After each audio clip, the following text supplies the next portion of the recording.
This is the last lecture I was going to put together for neuroanatomy, but this one's a super high yield and often confusing topic of the eye fields. We know that cranial nerve 2, your optic nerve, is going to send the signal or receive the signal to the back of the eye and the retina. But the question is how does it get to the brain, and how do we go about interpreting what we see? So I included kind of a brief picture here down in the bottom, but let's kind of get into it. So the big thing is finding out if a patient isn't able to see on an X field of view, where do you think the lesion is?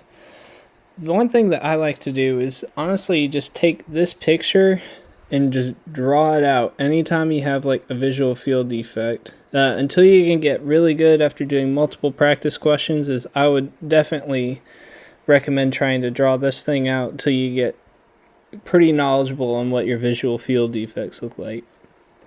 So what I went ahead and did is I drew the patient's right side field of view and the patient's left side field of view. On the right side, it's all blue, corresponding with the blue line that you can track here, and on the patient's left side with red, matching this field of view. The big thing to know is that, and I got this from another YouTuber, from Dirty Medicine, was right sees right, left sees left. And what that means is the left part of the retina is going, what am I going to say? The right part of the retina is going to go to the right. So the right part of this retina is going to go to the right. The right part of this retina is going to go to the right. The left part of this retina is going to go to the left.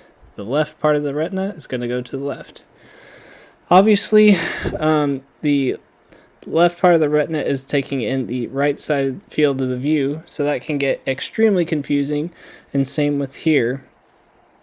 Another way that they like to divide it is, let's say we take this left eye and divide it in half. This part of the eye is looking out to the temples. So imagine like you're looking out laterally, you're looking out to your temporals. So this is called the temporal field of view, versus here, this section here and this one are getting what's called the nasal field of view. So temporal's out here and here, versus your nasal field of view is going to be here. So I guess rather than thinking of left or right, the lateral aspect of your eye is getting your nasal field of view. The lateral aspect of your eye is getting the nasal field of view. The medial part of your eye is getting the temporal. The medial part of the eye is getting the temporal. So I hope that hasn't become too confusing for you so far. Notice that the lateral aspect is going to be hugging along this whole way. Same for over here. The lateral aspect of the retina, or your nasal field of view, is going to be hugging along here. And they are going to be coming across, but the nasal retina, or your temporal field of views, are going to be crossing over the optic chiasm. And then once they cross over the optic chiasm, these two fields of view, so your nasal field of view from here and your temporal field of view from here, are going to meet at the lateral geniculate nucleus. Once they reach the lateral geniculate nucleus, they will then travel directly to the calcarine fissure. The stuff you see, but this is where this can also get confusing here, is now you have, instead of different tracts, they're called optic radiations. Now the stuff that you can see above you, your superior field of view or your inferior retina, which I have written down here, are then going to travel through the optic radiation, going through the temporal lobe, and then going below the calcarine fissure in the lingual gyrus, which I have drawn down here. Versus all the stuff that you see below you is then going to go straight through the parietal lobe to the calcarine fissure, and they are going to be superior to the calcarine fissure. So your inferior field of view is going to be in the superior of the calcarine fissure. So, with all that said and done, let's try to get into the lesions that you would see. Obviously, if you had some sort of lesion here, and I have them they're already labeled A, B, C, D, E, F, G, and they coordinate with over here.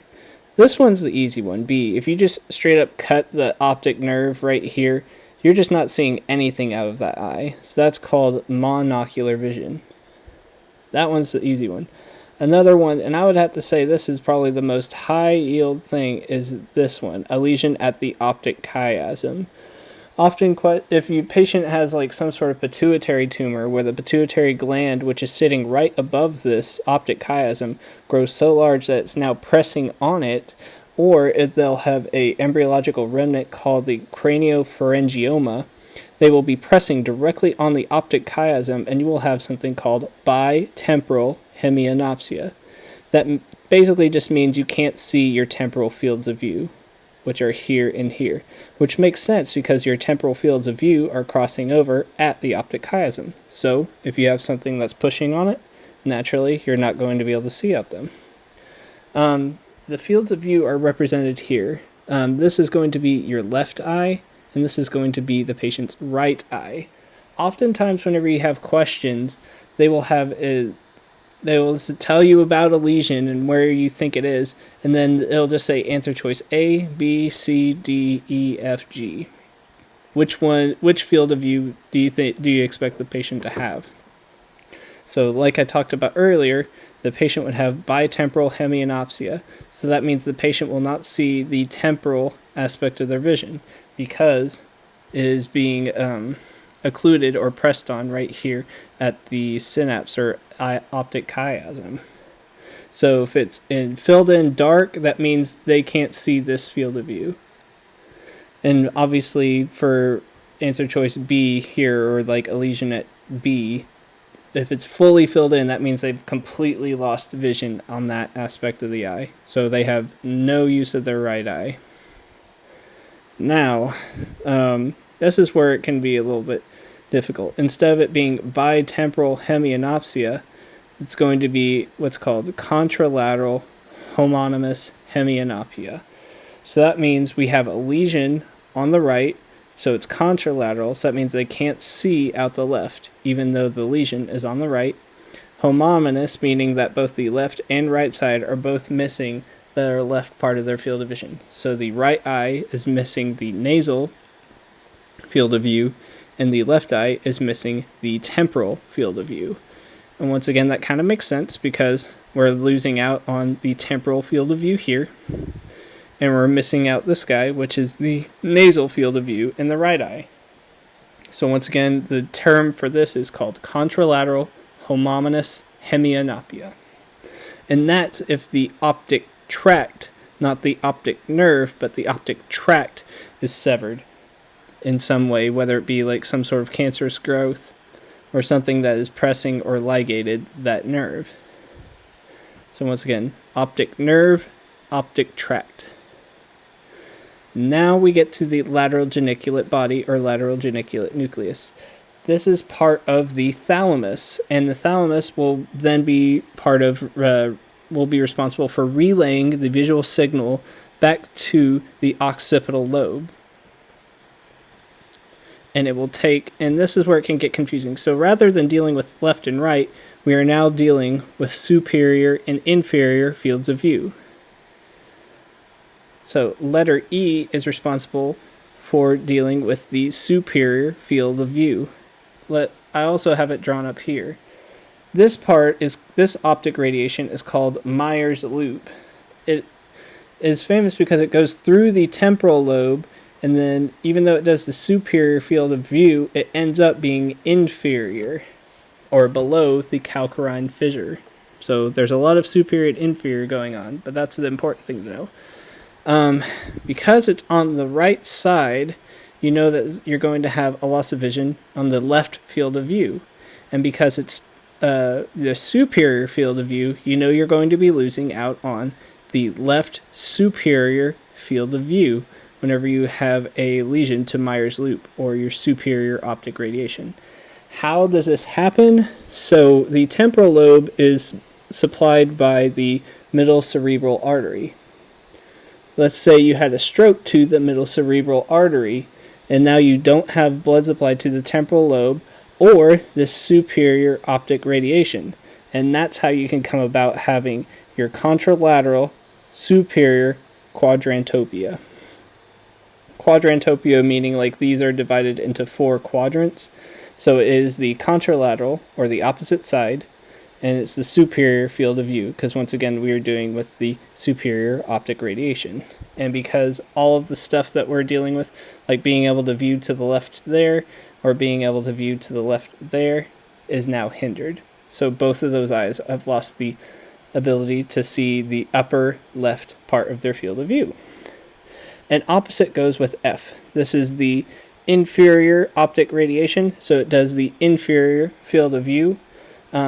Any lesion here, whether it be some sort of like parietal lobe lesion, whether it be patient is suffering from, well, I would say Wernicke's aphasia. So Wernicke's aphasia would be over here on the left side of the cerebrum. Let's say if they had some sort of stroke that involved the parietal lobe, then you would start thinking this part of the field of vision. So rather, since it's dealing with the inferior field of view, let's pretend this one. So it's the left. So that means we would lose the contralateral. So we lose the right side inferior field of view. So that bottom right corner. Obviously, F is over here, so it's going to be opposite. So it'll be the left bottom left field of view. And finally, this one I don't think they talk about a whole lot, but if you were to have a lesion directly to the calcarine fissure, whether it be a posterior cerebral artery stroke or something like that, you would have this contralateral homonymous hemianopsia with macular sparing. That's a very unique situation and isn't often talked about a lot, so I wouldn't worry about it so much. But I hope these kind of visions, especially Meyers loop and the pituitary adenoma or tumor pressing on the optic chiasm, are especially important to know whenever it comes to testing. And now we talk about different kinds of like pupillary restrictions. You may remember talking about tabes dorsalis, where you lose your dorsal columns due to late stage or tertiary syphilis or neurosyphilis. Well, another symptom of that is called Argyll-Robertson pupil. This is where the eyeball is able to constrict whenever you are to bring your finger doing the eye exam closer to their nose. So bringing your finger closer to their nose, the pupils will constrict so they're able to accommodate to your finger getting closer to them. However, if you were to shine a light directly into their pupil, neither pupil will constrict. So both eyes are unable to constrict no matter if you shine the light at them or not. And that's demonstrated here in this illustration. Notice how the pupils are the exact same diameter, whether it's in a dark situation or a light situation. However, if you were to bring an object closer to them, their pupils will constrict. And that is due to the pupillary reflex whenever you receive a signal through cranial nerve 2, and then you expect a response through the parasympathetic ciliary ganglion of cranial nerve 3. So this has also been nicknamed prostitute's pupil, just simply because prostitutes have, back in the days, were notorious for contracting syphilis. So that's kind of the nickname if you've ever heard that or hear a preceptor refer to it as that. And then here's kind of a breakdown of that reflex. So like I said, cranial nerve 2 is going to detect the light, and it will come back here to what's called the pretectal area. Remember how we were talking about the calcarine fissure and the superior colliculus? That's going to be back here. And they will communicate with the Edinger-Westphal nucleus. So here I have it blocked off because this is, like I said, tertiary syphilis. So one eye is not able to talk to the other eye, and that signal is completely gone. And so as a result, this signal going through cranial nerve 3 to the ciliary ganglion just does not get passed along. However, the accommodation reflex is completely unhindered and able to go about doing its own thing perfectly fine. The other kind of pupil to be aware of is the Marcus Gunn pupil, or the relative afferent pupillary defect. As opposed to Argyll-Robertson pupil, it's only affected in one eye, and they are unable to react to a light source. So you will to test for this, you would do what's called a swinging light test. So in a normal individual, if you shine a light, your parasympathetics will take over, and when one eye will constrict, the other eye will constrict as well, and they'll work as teammates, and they'll both constrict. So you'd basically just swing a light from one eye to the other, just making sure that that reflex is intact. For the Marcus Gunn pupil, since it's only one eye is affected, if you shine light in the normal eye, the other eye will constrict without you having to shine a light directly in it. However, if you shine a light into the affected eye, notice that both pupils are still dilated, and that's most likely due to a defect of the optic nerve or retina itself, as opposed to that pathway we talked about earlier. And that's it for my visual fields of view. If you have any other questions regarding neuroanatomy, please feel free to reach out to me, and I wish you guys the best of luck on your upcoming exams.